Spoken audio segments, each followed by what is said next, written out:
If you're in the market for a used car, don't forget to start your search at cargurus.co.uk. Unlike other used car listings, we analyse all the data on our site to show you the best deals according to things like make, model, age, mileage and specification. And then we factor in dealer ratings to help ensure you have a good buying experience. Not only that, but we're producing this series of used car video reviews to give you a few pointers as to what to look out for with a particular model. In today's case, it's the Audi A3. Specifically, we are looking at the third generation A3, which has been on sale since 2012. Like its predecessors, it's based on the same platform as the Volkswagen Golf and is available with 3 or 5 doors. Today we're focusing on the 5-door Sportback model, which not only gains these 2 extra rear doors but also has a slightly longer wheelbase. That's the distance between the front and rear axles, which frees up a bit more passenger space.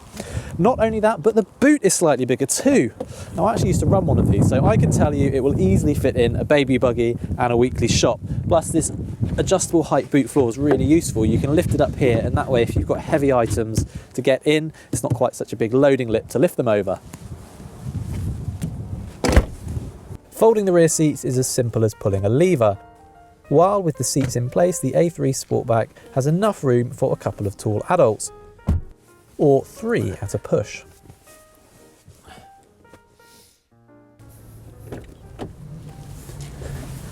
Now we move to the area where the A3 has always stood out from other family cars, the quality feel of its dashboard. This generation of A3 was also one of the first cars to use a very minimalist interior design, so you just get this simple panel of heater controls here and then a few buttons here, with everything else being controlled via the MMI infotainment system, which rises up on this neat little screen here. Just make sure it doesn't creak and squeak on a test drive. The screen itself isn't operated by touch. Instead, you control it using a dial and shortcut buttons down by the gear lever. Where previous A3s have been criticised for being a bit dull to drive, this third generation model is actually really good. The steering's really meaty, there's lots of grip, and it always feels very composed. Just be aware that the ride on S-Line spec cars with their big wheels and sport suspension can feel a bit firm. And to get around this, you can either look for a car with adaptive suspension fitted or go for an SE or sport spec car with a smaller 16 or 17-inch wheels instead. There's a wide range of engines on offer, but if you want a seriously quick A3, you'll need to look for the 2-litre turbo S3, or better still, the 2.5-litre 5-cylinder RS3.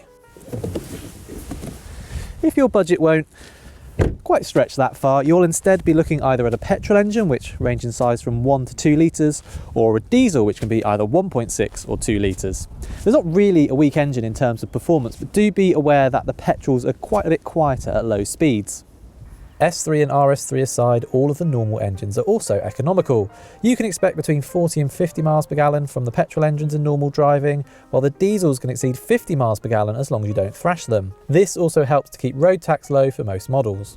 Servicing intervals can run up to 19,000 miles or 2 years. With the diesel A3, you'll also need to factor in a new cam belt every 75,000 miles or 5 years, and that's going to cost you about £500.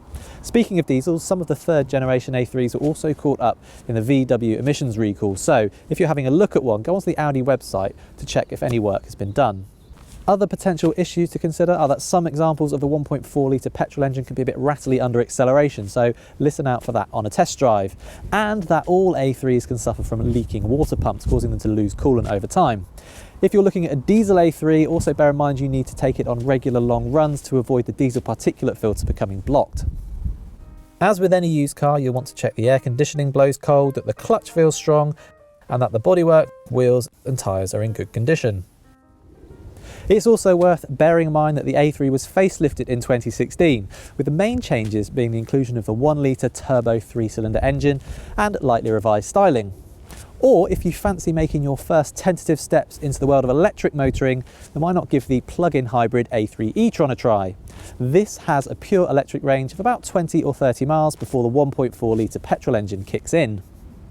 Whatever A3 takes your fancy, you'll find plenty of examples for sale on CarGurus, including the full range of SE, Sport and S-Line specifications.